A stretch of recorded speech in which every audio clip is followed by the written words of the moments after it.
أيضا مزدوج كجنسية هاتين المحتجزتين.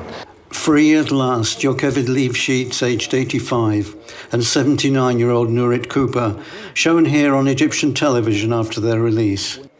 Both are frail and suffer health issues. They were kidnapped on October the 7th. Their ordeal is over now, but their husbands are believed to be still in captivity. The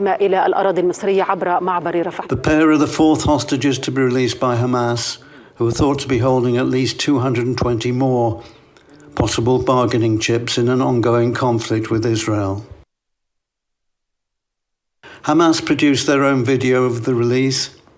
Here it's easy to see Mrs. Leifshitz and Mrs. Cooper have both clearly endured an unimaginable ordeal.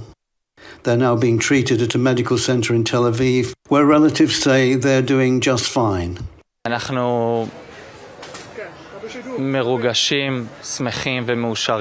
Mrs. Leifshitz's grandson Daniel said, "We're very emotional and happy that my grandmother and Nurit Cooper, both of them from a kibbutz near Oz, are coming back to us," he says.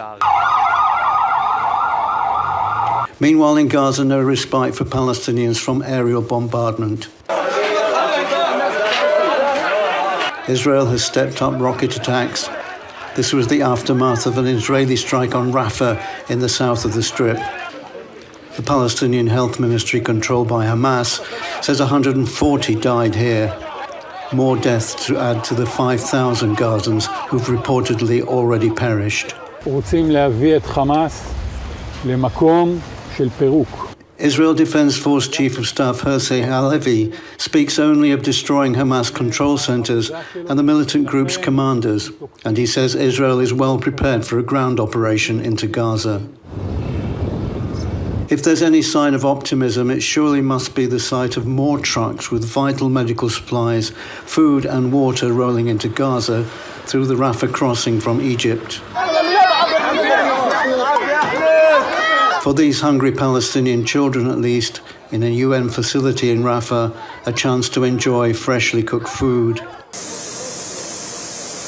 On the diplomatic front, President Macron of France is in Tel Aviv with a message of support for Israel tempered with a call for restraint. At one of Macron's early meetings, Israel's president spoke of his nation's agony. Crying, emotionally suffering so much, and the entire nation is suffering with them.